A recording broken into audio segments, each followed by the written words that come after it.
Welcome to A.T. Kearney's Procurement and Analytics Solutions, The Wave of the Future. The Wave of the Future will keep you in the know about the forces that are shaping the world of business, collaboration, globalization, and sustainability. We'll talk about how these forces are changing the marketplace and the innovative solutions that A.T. Kearney is bringing to our clients. We'll bring you real-life stories of how we are working with our clients and practical solutions to meeting the challenges of an increasingly virtual, decentralized, and resource-constrained world.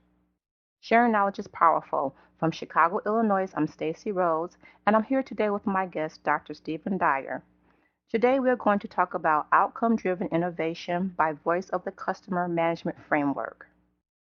Dr. Stephen Dyer is a Shanghai-based partner of global management consultancy at A.T. Kearney with over 17 years of industry and consulting experience in the automotive, aerospace, and process industries. During his time in industry, he led research and development efforts and technology strategy for an industrial and automotive technology products company. Specializing in the automotive industry, Dr. Dyer has supported strategy development and operational improvement initiatives for numerous automakers and suppliers, as well as worked extensively in the field of alternative energy automobiles. In addition, Dr. Dyer has helped many high-tech and engineered products companies to improve their innovation and product development effectiveness.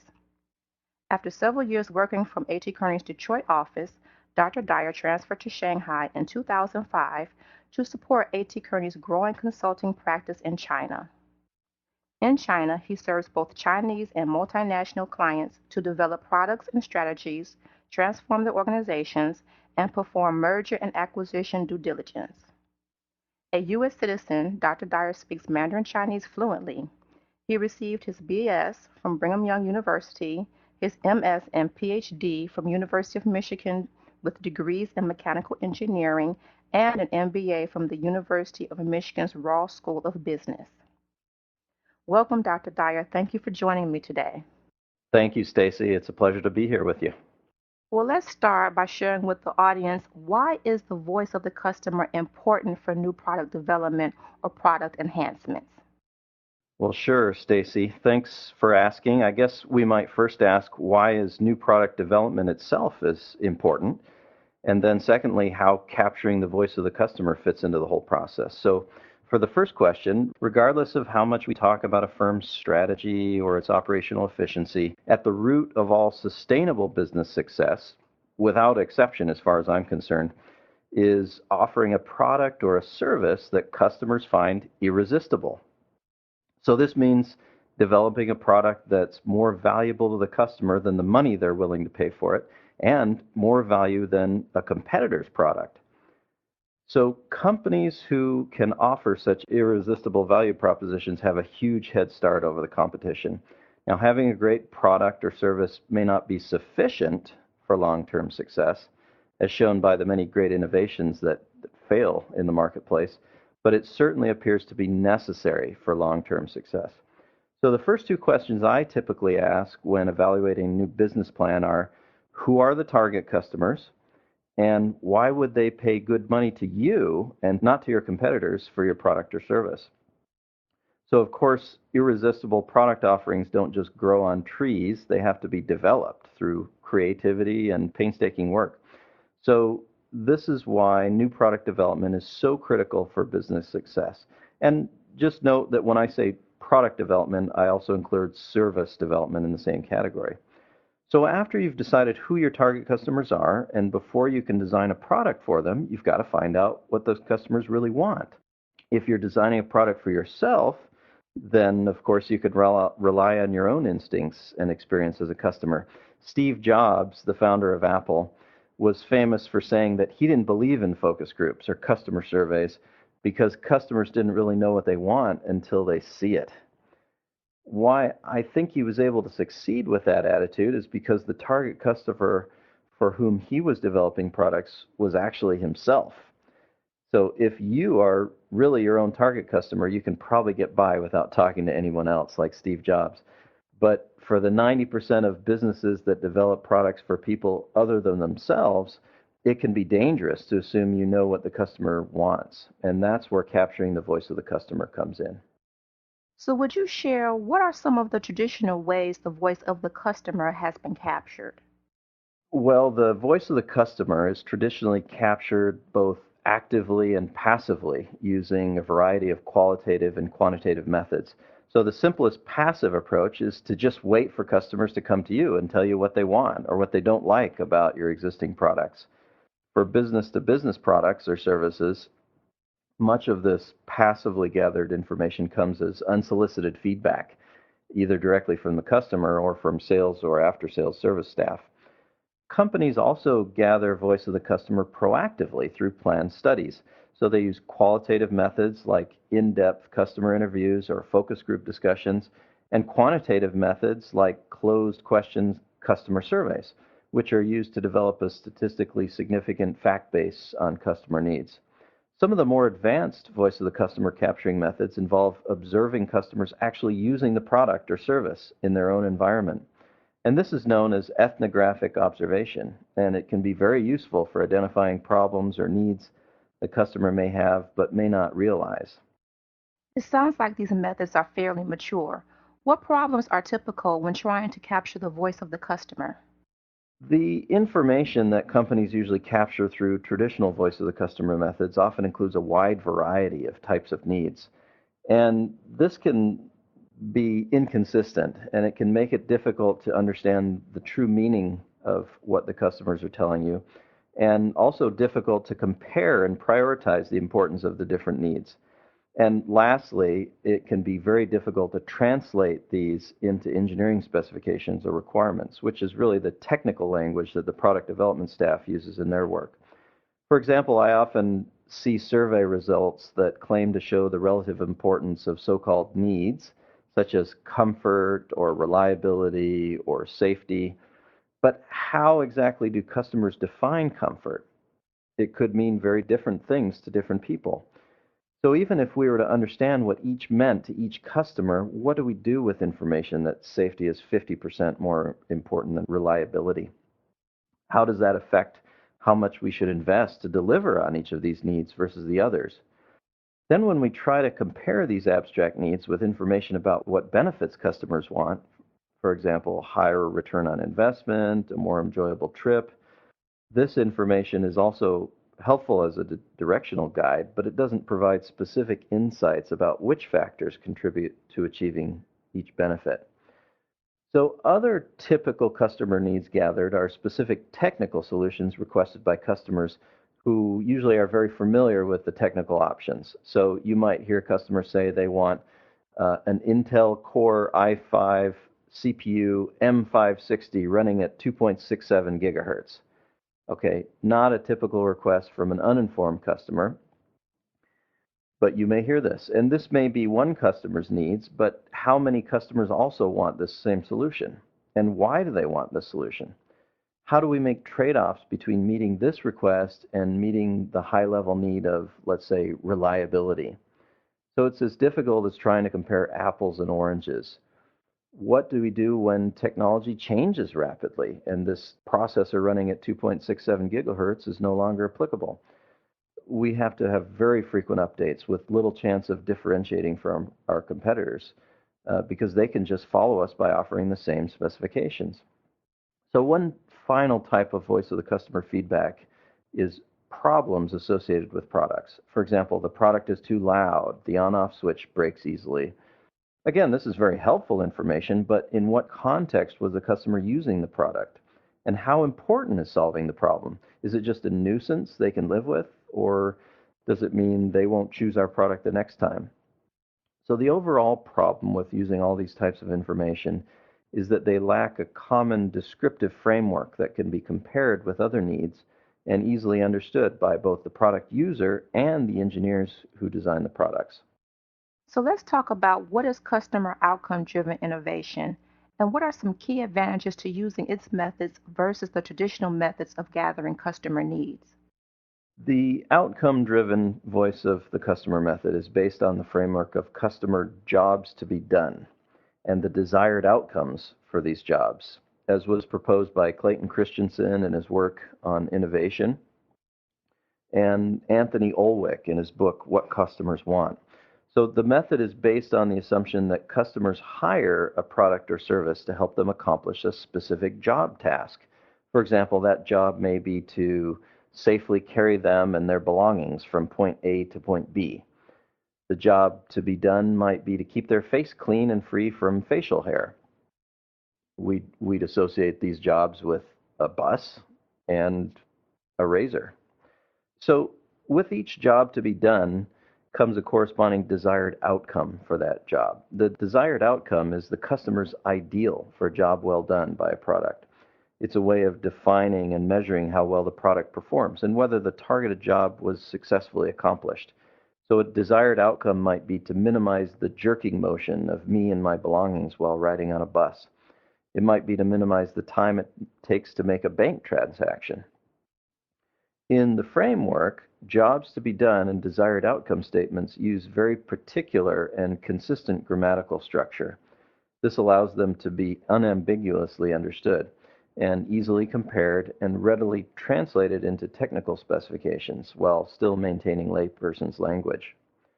In the outcome-driven voice of the customer framework, desired outcomes are the customer needs. And with this systematic and consistent language as a basic framework, we can gather information about what customers want using words that they can understand. And then we can easily compare and translate them into technical targets for the designers. We gather customer information first using qualitative methods like in-depth interviews or ethnographic observation or focus group discussions.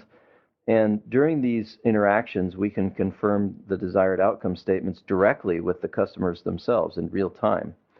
And after selecting the most relevant desired outcome statements, then we can conduct a quantitative survey to find out how important each desired outcome is and how satisfied customers are with the way their current product or service meets their desired outcome. So the results of the survey can then be used to conduct very targeted brainstorming sessions to identify innovative design solutions. The consistent structure of the outcome-driven customer needs framework allows for a direct identifying of the underlying customer value drivers, how they see value, and also more focused innovation efforts with clear measures and a direction of required improvements, which makes the innovation much more, or the brainstorming much more effective. And we also have easier translation between customer language and engineering language because of the unambiguous nature of these statements. And finally, related to marketing the product that we deliver later, if we use these statements to develop value propositions, innovative value propositions, we naturally immediately have a clear and supportable connection between the future marketing messages, the messages to the customer, and the customer value propositions that they desire. Dr. Dyer, would you share some high-level background information regarding a project where gathering the voice of the customer was required? Sure, Stacey, I'd be happy to. Recently, we conducted a project to help a leading Asian long-distance bus and coach manufacturer design its next-generation bus platform. The manufacturer at the time faced intense competition in some of its traditionally strong segments and had trouble growing market share in other segments. So, to improve market share, the company planned to introduce a new generation vehicle platform for one of its best-selling products. So gathering and analyzing customer needs was seen by them as a key factor for the successful development of a new product platform that had a clear and strong customer value proposition. The client's customer needs collection methods in the past had been inconsistent and made it difficult to compare requests from different customers. So many customers had very specific technical specification requests, but sales and engineering didn't know the underlying reasons why the customer needed these specifications and how common they might be. So the company at the time needed a better way to systematically identify and analyze customer needs and then translate them into new product concepts. For the new product, we gathered and analyzed customer needs, as of course defined by customer jobs to be done and desired outcome statements for the jobs.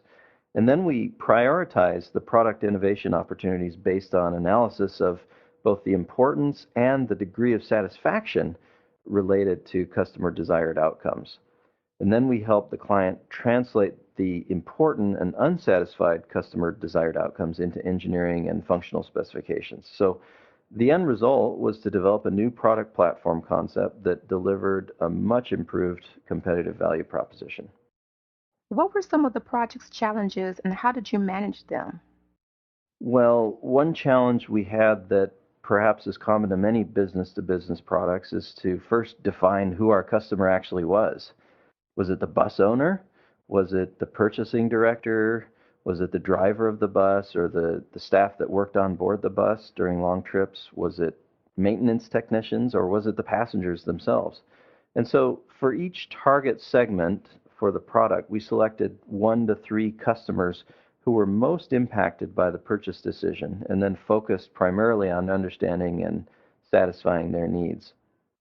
So another challenge was to determine to what level of detail to delve into customer needs. You might imagine for a complex product such as a long distance coach, there are many complicated systems and operating steps or jobs to be done. So to keep the survey scope feasible, we limited the number of desired outcomes to be tested for each customer to between 60 and 100 statements. We also, I must say, struggled to ensure that our combined team of client and consultant interviewers maintained consistency in the way they captured and defined customer desired outcome statements during the interviews. And to help with that, we conducted extensive internal training of the interview teams and performed many pilot interviews to ensure that they'd assimilated the special techniques required to extract and validate the desired outcome statements from customers. This sounds like a really complex project, and you mentioned that to make the survey feasible, you minimize the desired outcomes to be tested for each customer to 60 to 100 statements. That still sounds like a lot of statements to me. What were the project's overall results? Using this outcome-driven voice of the customer methodology, in the process, we were able to identify 6 very focused value proposition innovation topic areas and found technical design solutions that would significantly improve the value proposition versus competitive products in each of those 6 areas. So some of the analysis results were, of course, not surprising. One specific customer need that had been known to the client for years, and they had already many ideas for improvement. But until our study, they had never truly realized the extreme importance of this desired outcome relative to all the other needs that customers kept bringing up, and also how unsatisfied their customers were with the current product. So within 6 months after the product end, the client had developed a new product platform that significantly improved performance in this one very critical and unsatisfied customer desired outcome. In addition to these very core needs identified, many other new value propositions were added to the product. And we can talk about a few of them because the product's already on the market. One example was an air refresh indicator inside the bus that let passengers know that the inside air was being rapidly exchanged. So during our study, we learned that bus passengers wanted a very clean environment, free from germs, and they didn't think that the current products offered that. So even though our client could prove that scientifically their air conditioning system refreshed the inside air faster than any competitor, in this case, the perception of the passengers and the customers was just as important as reality. So the innovation workshop team, we charged them to address this perception issue in addition to the actual functional issue. And so they came up with a very simple solution. So functionally, they made it easy for the driver to turn on the air refresh by making a single button, sort of like one click. It was a one button air refresh. And for perception, they came up with a clearly visible display inside the bus indicating to passengers that the air was being refreshed. Another example was an innovative feature added to make drivers happy. As we went around and conducted some what we call ethnographic observation, we'd noticed that buses parked in parking lots waiting for tour groups, we'd often find that drivers had set up hammocks hanging from the underside of the bus so that they could sleep in the shade and the cool while they waited for the passengers to return. So clearly the bus drivers wanted to be safe and they wanted to be cool. So the team designed, based on the feedback of the survey, a movable divider panel behind the driver's seat inside the bus that allowed the driver to tilt the seat far backward, even so far as going to the first row of the passenger seats. And so this allowed the driver to easily recline the seat and take a nap inside the bus in the air conditioning in safety while waiting for the passengers. Dr. Dyer, you shared some great insights with us today. What would you want the audience to take away from this presentation? Well, I guess the moral of the story is that customer needs are really about what jobs they want to hire products and services to complete and what their desired outcomes for these jobs are. This really is what a customer need is. And capturing these desired outcome statements in a structured and systematic way allows for easy comparison, prioritization, and translation of the needs into technical offerings that provide companies with very clear and easily communicated product value propositions. And I'd like to add for our listeners interested in learning more about our experience in the area of innovation, please visit our company website at agkearney.com and access our expertise tab and view the innovation content under services. Well, that brings us to the end of this podcast on outcome-driven innovation by Voice of the Customer Management Framework. I'm Stacey Rhodes in Chicago, Illinois, and I'd like to thank my guest, Dr. Stephen Dyer, for joining me today, and Tom Klein, our production engineer based in San Francisco. Thank you for listening to this edition of The Wave of the Future, and join us again soon for the next podcast. If you have any comments regarding this podcast, please email us at podcast@agkearney.com. If you like what you've heard, we hope you'll tell your friends. This has been an A.T. Kearney Procurement and Analytics Solutions podcast production. Join us again next time for The Wave of the Future. And remember, sharing knowledge is powerful.